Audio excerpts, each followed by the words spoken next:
Alright, so good afternoon class. So this lecture is about your CP100, which is your health assessment. So technically during our classes, I already discussed you about health assessment via voicemail. Okay, so I will not go back to those discussion anymore. So what I'm going to do is just browse with your modules, and I'll do have some recaps for this one. So technically when it comes to health assessment, so as you can see in your module, right? So this is what you call the general health assessment. So the general health assessment has 4 categories or types. So that will be a comprehensive or complete assessment, interval or abbreviated assessment, problem-focused assessment, and assessment for special populations.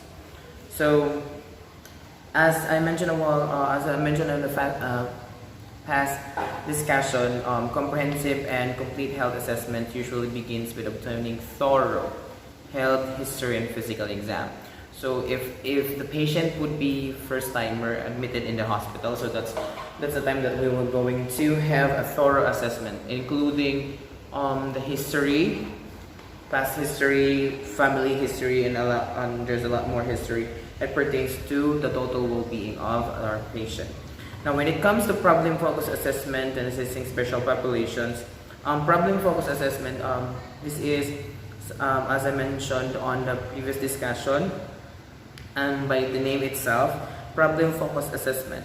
So in short, there is a possibility that the specific condition of your patient is what you focus on your assessment. When assessing special population, that includes if the patient is pregnant, children, infants, or elderly. Okay, so what we're going to discuss more thoroughly about this matter will be the baseline assessment. So maybe this is also the end of our discussion when it comes to voicemail that I created. So what we're going to do now is we'll be discussing the baseline assessment. So the baseline assessment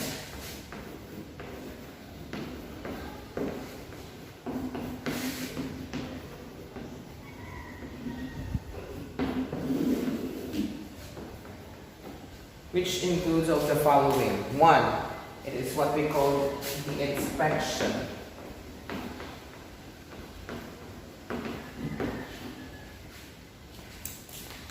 Simple as observing. All you have to do is inspect your clients or patients. For example, this infant dummy, as you can see, all you have to do is just inspect it, like observing it. So that's it. Whether you are performing comprehensive assessment or focus assessment, you will use at least one of the following for 4 basic techniques for the physical exam. So this is the baseline assessment. This would be the techniques.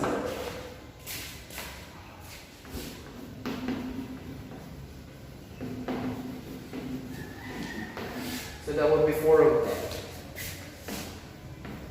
The first one would be inspection. It is just observation, merely observation.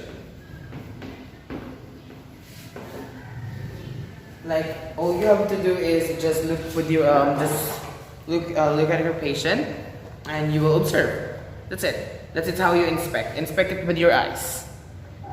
Okay. And the other one. Okay, so let me just go and try to double check.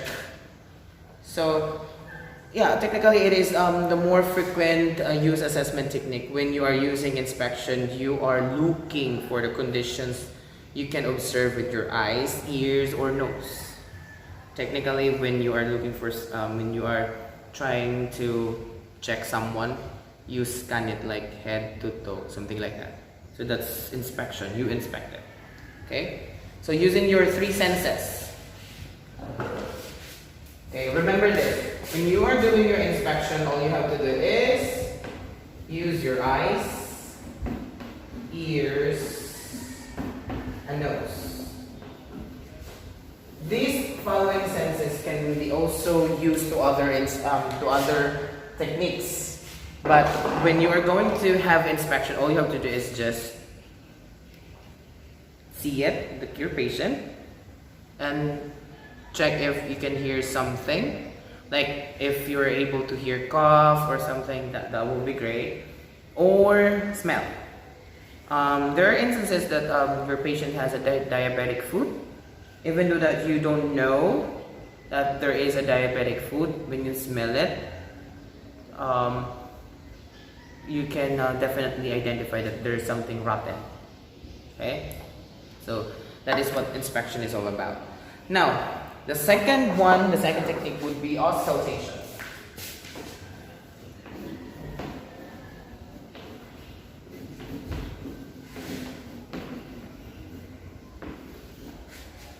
Auscultation. So auscultation is usually performed following inspection. Okay? So IA. So that will be IA. Inspection, especially with abdominal assessment. The abdominal, let me double check this one out first. So the abdomen should be auscultated before percussion and palpation to prevent production of false bowel sounds. Now, the two remaining assessment techniques would be the percussion and palpation. So let's tackle this one out later on. Let's just focus first on auscultation. Okay. In auscultation, ensure the exam room is quiet and auscultate over bare skin. Listen to one sound at a time. Auscultation should never be performed over patient clothing or a gown, as it can produce false sounds or diminishing true sounds. Now, how auscultation done? Okay, so as I mentioned a while ago, is the inspection is using your three senses: your eyes, ears, and nose. So auscultation is using by sound. So technically, what is the best thing to use when you are going to auscultate and find the sounds for the abdomen or any other things? And that is this stethoscope. Okay, so I believe you know how to use this stethoscope rather than using it for your BP. Okay, so technically all you have to do is just auscultate. Okay, remember, there are some instances. Well, the best technique ever is do not put the stethoscope or the belt above the clothing. So in short, all you have to do is just remove it. There are some physicians that if they wanted to hear breathing sounds or the lung sounds, they will insert the stethoscope inside the shirt in the back. Diba? Yung sa likod, nilalagay yung stethoscope to sabi, hinga ng malalim, ganun. Pero may mga ibang doctor din naman, I don't know if it's based on experience, masyado silang magaling. Nilalagay nila sa taas lang ng damit.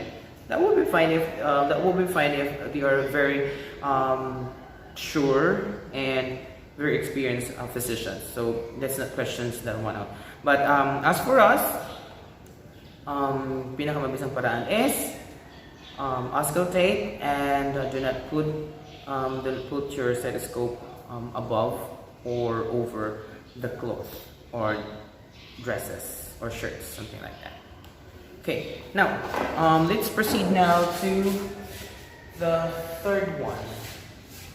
The third one would be the palpation. Check.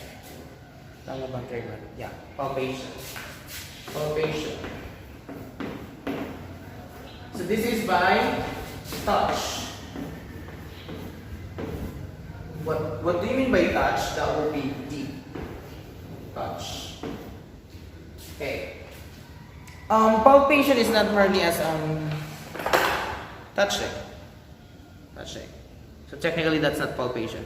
What do you mean by palpation is you have to dip it, touch it, dip to double check. Now, an example for this palpation is when you do have a symptoms for appendicitis.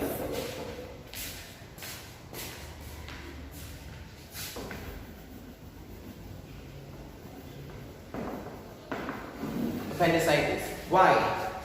The most common term for appendicitis is rebound pain.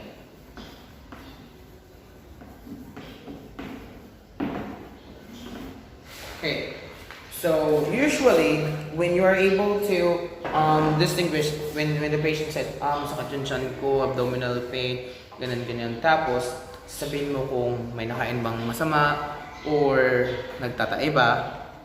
So technically, what we usually do for palpation to rule out appendicitis is let the patient lie down, kahiga. Tapos, nakatuwid, higang tuwid. Kasi, when a patient has appendicitis, baluktot yan, nakaganyan lang yan. Hindi nakaka-straight na tayo. Tapos, masakit pag naglalakad. Now, there are other techniques to distinguish appendicitis. But since we are now in palpation, that is what we call that is how we're going to focus. Okay. At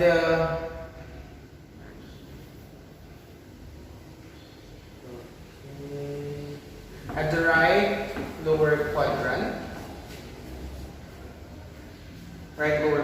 here. Okay, so we should usually go with a palpation. So that will be deep touch, as I mentioned. Okay, deep touch. Back. It is not painful.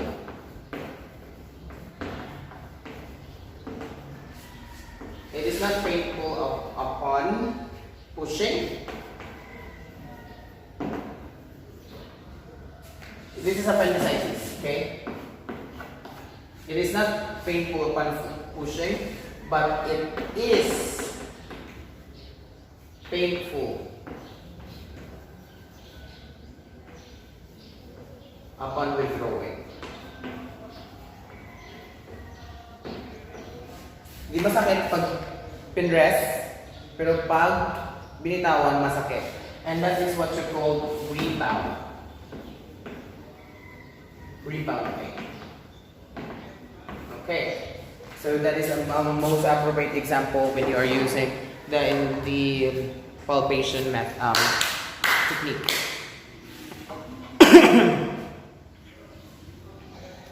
Okay, so there are also types of palpation. So what we call here is during light palpation, you press the skin about a ½ inch or 3/4 inch with the pads of your fingers. When using deep palpation, use your finger pads and compress the skin approximately 1½ inches or 2 inches. Light palpation allows you to assess for texture, tenderness, temperature, moisture, pulsations, and masses. Deep palpation is performed to assess for mass and internal organs. So you do deep palpation for appendicitis because appendix is a deep organ. Okay, it is in digestive tract. But when it comes to superficial, like lumps in the skin, for example, yung mga cysts, ganun lang yun, konti lang yun. Tapos tiris-tiris, ganyan. Then double check for the mass. Like kung may cyst ka dito, ang palpation niyan is a light palpation lang to check yung lump. For example, this is a cyst for the baby. No, not literally for the baby. Let's for example, this is a cyst. All you have to do is just palpate it like this, and then that will be a light palpation, and then go somewhere deeper to measure the mass of the cyst. Okay, so the last one, that will be the percussion. Now, percussion is it's kind of interesting.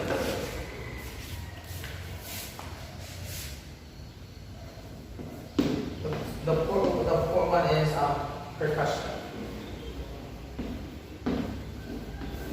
From the word itself, percussion, there is a specific sound instruments that called percussion.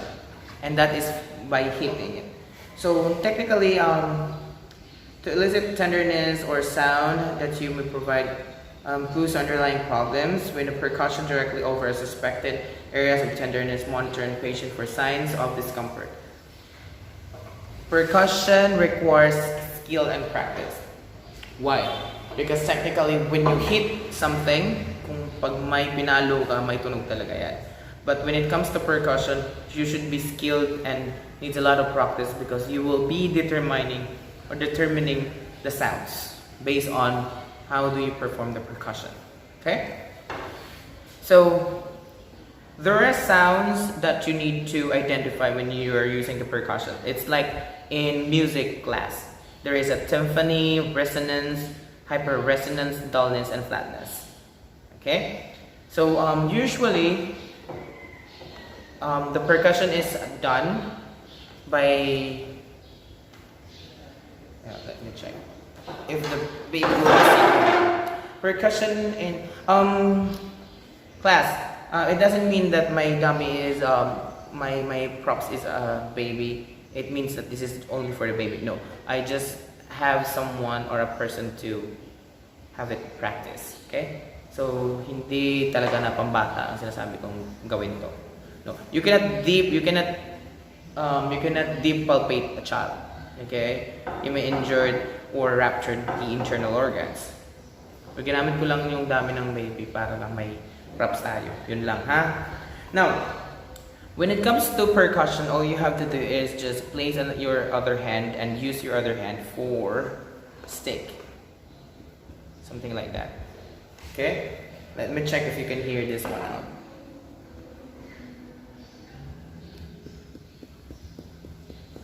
Okay. So, parang katok ng pinto. Usually, flatulence, so there's no medical term for kabag, like kabag. There's no medical term for kabag rather than flatulence. Usually, what we're going to do is just place this other hand here in any quadrants of your stomach, and then like that. So let's find for kabag or flatulence. Well, technically, yeah. So, mabilbil akong tao. In-short lang siguro akong kabag. Okay. But there were other people na pag ginawa mo yon, ang tunog maririnig mo is dug dug dug, parang dug dug, basta ganun. So, it's like hitting a drum. So, let's just go ahead and try to double check what is this timpani. Okay, timpani sounds like a drum and is heard over air pockets. So usually timpani will be heard when it comes to kabag or flatulence kasi air pockets. Resonance is a hollow sound heard over areas where there is a solid structure and some air, like the lungs. Alam mo yung pag parang may echo. Yan yung resonance. Hyperresonance is a booming sound heard over air such as the emphysema. Emphysema is a part of emphysema is a COPD or chronic obstructive pulmonary disease. Usually it is kind of side effects for smoking. Mostly smokers do have emphysema. Not necessarily side effects for smoking, but most smokers do have emphysema. Okay, so like that sound on the lungs. Dullness is heard over solid organs or muscles. Parang ganun lang, it's dull. Flatness is heard over dense tissue including muscle and bone. Parang ano lang siya. So, there are many types of sounds when it comes to percussion, so that is the reason why it is requires skill and practice. Okay, so for that will be the four of our main topics when it comes to health assessment, baseline assessment. So the four techniques that will be inspection, auscultation, palpation, and percussion. Yeah, usually we what do you call this one? we shorten this one as this like this one. Yeah. Okay. But what happens here is that when it comes to this technique, I believe that it should be in order. Should be in order. So you have to inspect first before you auscultate, then after auscultation you palpate, and then percussion. Interchangeably, you can interchange this one or this one depending on the type of assessment you're going to do. But inspection is always there. Hindi siya pwedeng pang-apat, hindi siya pwedeng pang-tatlo, pangalawa. Pinakauna talaga yung inspection. Why? Because you will be able to identify the condition of the patient by looking at them. Yung mapangmatang tao, yun. Ganun. It's a joke. Okay. So, for this one, I will be also posting this discussion later on when I'm at home because yeah, that will be very easier for me to upload it. And for the next tomorrow will be the next module, and after the module discussion there will be another quiz. Okay, so I will expect you guys to be on time as well, or it's already this would be 1 to 2. Right, the 1 to 2. So this would be 1 to 2 for the block C, and this would be like 3 to 4 for the block D. Now, after every discussion, I will also provide you with additional knowledge, and I would like to also to assess your knowledge. So I will be giving you quizzes, short quizzes, like what I did in your mid 100. So for now, class, thank you so much. So stay tuned for more updates, okay? And keep safe. Bye.